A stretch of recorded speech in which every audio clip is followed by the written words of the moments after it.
نحمده ونصلي على رسوله الكريم اما بعد فاعوذ بالله من الشيطان الرجيم بسم الله الرحمن الرحيم ومن يعظم حرمات الله فهو خير له عند ربه صدق الله العظيم۔ اللہ تعالیٰ نے اپنے کلام پاک میں ایک جگہ ارشاد فرمایا، یا ایھا الناس اعبدوا ربکم، اے لوگو اپنے رب کی عبادت کرو۔ اور علماء نے بتایا ہے کہ عبادت کی دو قسمیں ہیں۔ ایک قسم عبادت امتثالی، یعنی ایسی عبادت، ایسا کام جس کو کیا جائے، جیسے نماز پڑھنا، روزہ رکھنا وغیرہ۔ دوسری قسم عبادت اجتنابی، یعنی ایسا کام جس سے بچا جائے، رکا جائے، جیسے شرک، زنا، شراب وغیرہ ہے۔ اب اللہ نے ہم کو عبادت کا حکم دیا ہے، تو اس کا مطلب یہ ہے کہ ہم کو عبادت کی دونوں قسموں پر عمل کرنا ہے۔ جن کاموں کے کرنے کا حکم دیا ہے ان کو بجا لانا ہے، اور جن کاموں سے روکا ہے ان سے رکنا ہے۔ جیسا کہ اللہ نے دوسری جگہ ارشاد فرمایا، ما آتاکم الرسول فخذوہ وما نہاکم عنہ فانتہوا، کہ رسول جو تمہیں دے دیں، یعنی اللہ کی طرف سے جو احکامات تمہیں بتائیں انہیں لے لو، ان پر عمل کرو، اور جن چیزوں سے تمہیں روکیں ان سے رک جاؤ، باز آ جاؤ۔ تو عبادت کا مطلب دونوں کام کرنا ہے، لیکن ہمارا حال یہ ہے کہ عبادت صرف اچھے کام کرنے کو سمجھتے ہیں۔ نماز پڑھنے والے، روزہ رکھنے والے، زکوٰۃ دینے والے کو عبادت گزار سمجھتے ہیں، چاہے وہ برائیوں سے بچے یا نہ بچے۔ حالانکہ ایسا نہیں ہے، کیونکہ عبادت تو دونوں کاموں کے مجموعے کا نام ہے۔ تو ہمارے لیے جہاں اچھے کاموں کا کرنا ضروری ہے، وہیں برے کاموں سے بچنا بھی ضروری ہے۔ جس طرح پرندے کے اڑنے اور پرواز کرنے کے لیے دونوں بازوؤں، دونوں پروں کی ضرورت ہے، اسی طرح ہماری زندگی میں عبادت آنے کے لیے دونوں کاموں کا ہونا ضروری ہے۔ مگر یہ دیکھا جاتا ہے کہ برے کاموں سے بچنے کی طرف ہماری توجہ ہی نہیں ہوتی ہے، اور اس کے تعلق سے بہت غفلت برتی جاتی ہے، یہاں تک کہ اس کو عبادت بھی نہیں سمجھا جاتا ہے۔ حالانکہ اللہ نے فرمایا، وَمَن يُعَظِّمْ حُرُمَاتِ اللَّهِ فَهُوَ خَيْرٌ لَهُ عِندَ رَبِّهِ، کہ جو شخص اللہ کی حرام کردہ چیزوں کی وقاعت کرے گا، یعنی ان حرام چیزوں کو چھوڑے گا اور ان کے کرنے کو برا سمجھے گا اور ان کاموں سے ڈرے گا، بچے گا، تو یہ چیز اس کے حق میں اس کے رب کے پاس بہتر ہے۔ اور ہم سب اپنے رب کے پاس اپنے بھلے اور بہتر ہونے کو پسند کرتے ہیں اور چاہتے ہیں، اور اللہ نے ہماری بہتری محرمات کے چھوڑنے میں رکھی ہے۔ تو اللہ تعالیٰ سے دعا کریں کہ اللہ تعالیٰ ہم سب کو محرمات سے بچا کر، چھوڑا کر اپنے یہاں بہترین بندوں میں شامل فرمائے، آمین۔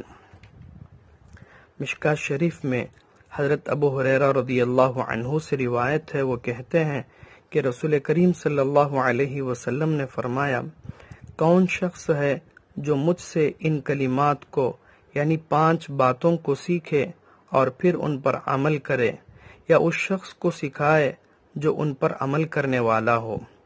حضرت ابو ہریرہ رضی اللہ عنہ نے عرض کیا، یا رسول اللہ صلی اللہ علیہ وسلم، وہ شخص میں ہوں۔ تو حضور صلی اللہ علیہ وسلم نے میرا ہاتھ پکڑا اور 5 باتیں شمار کیں۔ ان میں سب سے پہلی بات یہ تھی کہ اللہ کے نبی صلی اللہ علیہ وسلم نے فرمایا، اتق المحارم تکن اعبد الناس، کہ تم شریعت کی حرام کردہ چیزوں سے بچو تو تم لوگوں میں سب سے زیادہ عبادت گزار بندے بن جاؤ گے۔ ہمارے نبی صلی اللہ علیہ وسلم نے حضرت ابو ہریرہ رضی اللہ عنہ کے واسطے سے پوری امت کو جو پہلی وصیت کی ہے وہ یہی ہے کہ حرام کردہ، منع کردہ چیزوں سے بچیں۔ تو اس حدیث سے بھی معلوم ہوا کہ سب سے بڑا عابد وہ شخص ہے جو مامورات کے ادا کرنے کے ساتھ ساتھ منہیات یعنی حرام کردہ چیزوں سے بھی بچیں۔ اب حرام کی ہوئی چیزیں کیا ہیں؟ وہ شرک کرنا، چوری کرنا، زنا کرنا، قتل کرنا، جھوٹ بولنا، غیبت کرنا، چغل خوری کرنا، گالی دینا، سود کھانا وغیرہ وغیرہ۔ تو ان تمام چیزوں سے بچنا اور دور رہنا بھی ضروری ہے۔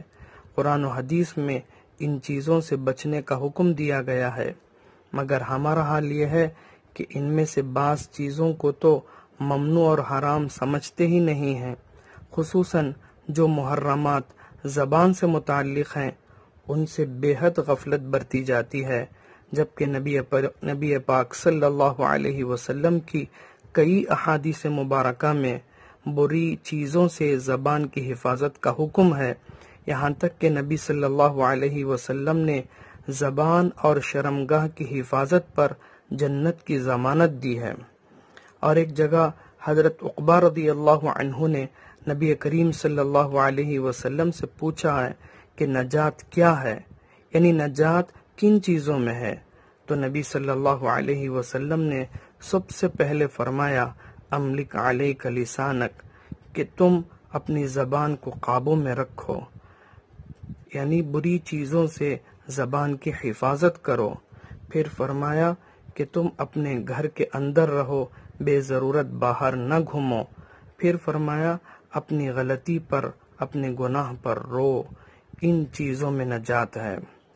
ایک جگہ حضرت ابو ذر رضی اللہ عنہ سے فرمایا اللہ کے نبی صلی اللہ علیہ وسلم نے کہ کیا میں تمہیں ایسی دو خصلتیں نہ بتاؤں جو پشت پر ہلکی ہیں، یعنی جن پر عمل کرنا آسان ہے، بوجھ نہیں، اور وہ دو چیزیں میزان عمل میں بہت بھاری ہیں۔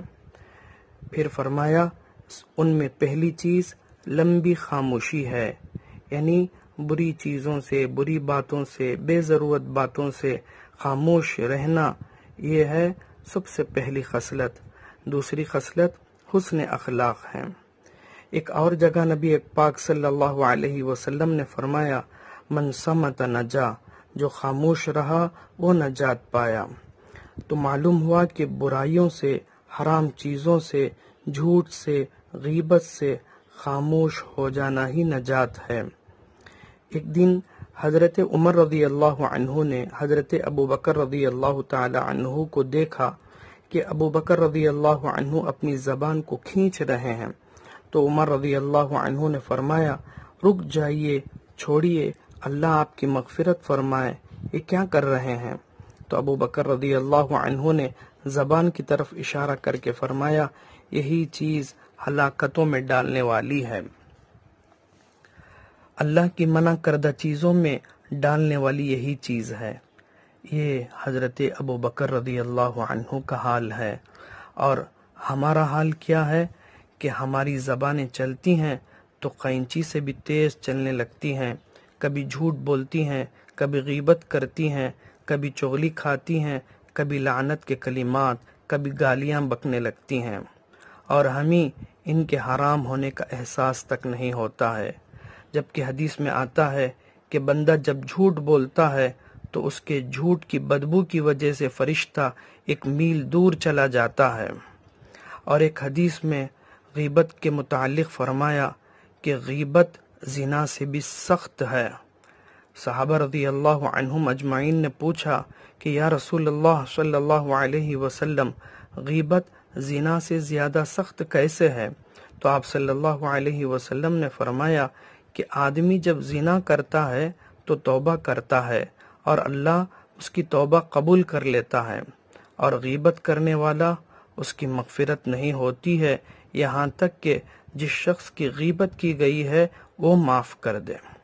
اور ایک روایت میں ہے کہ غیبت کرنے والے کی توبہ ہی نہیں ہوتی ہے، کیونکہ غیبت کرنے والا غیبت کو گناہ اور حرام ہی نہیں سمجھتا ہے تو کہاں سے توبہ کرے گا، اور زنا کرنے والا زنا کو حرام سمجھتا ہے تو وہ توبہ کرتا ہے، اور غیبت کرنے والا غیبت کو حرام ہی نہیں سمجھتا ہے تو کہاں سے توبہ کرے گا۔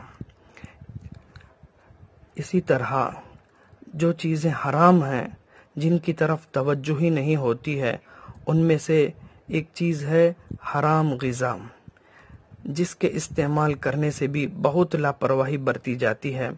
حالانکہ حلال روزی میں برکت ہے اور نیک اعمال کی توفیق ہوتی ہے، جیسا کہ اللہ نے فرمایا یا ایھا الرسل کلوا من الطیبات واعملوا صالحا، اے پیغمبرو پاکیزہ حلال چیزیں کھاؤ اور نیک اعمال کرو۔ مفسرین نے لکھا ہے کہ اللہ نے یہاں حلال روزی کے ساتھ عمل صالح کا ذکر کیا ہے، تو معلوم ہوتا ہے کہ ان دونوں کا آپس میں گہرا تعلق ہے۔ حلال غذا کا عمل صالح میں بڑا دخل ہے، اس کے برخلاف حرام غذا میں بے برکتی ہے، اور یہ حرام غذا نیک اعمال سے روکتی ہے اور آدمی نیکی سے محروم ہو جاتا ہے، اور حرام غذا کی نحوست سے دعائیں بھی قبول نہیں ہوتی ہیں۔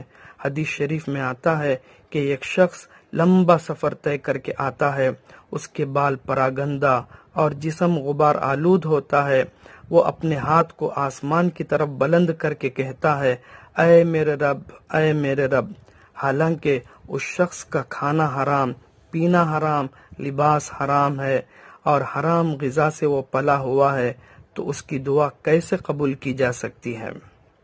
ایک اور حدیث ہے، حضرت سعد بن ابی وقاص رضی اللہ عنہ نے اس حدیث میں عرض کیا اے اللہ کے رسول صلی اللہ علیہ وسلم، دعا فرما دیجئے کہ میں مستجاب الدعوات ہو جاؤں۔ تو آپ صلی اللہ علیہ وسلم نے فرمایا اے سعد، اپنی خوراک پاک رکھو، تمہاری تمام دعائیں قبول ہوں گی۔ قسم اس پاک ذات کی جس کے قبضے میں محمد صلی اللہ علیہ وسلم کی جان ہے، آدمی اپنے پیٹ میں حرام کا لقمہ ڈالتا ہے تو 40 دن تک اس کی دعا قبول نہیں کی جاتی ہے۔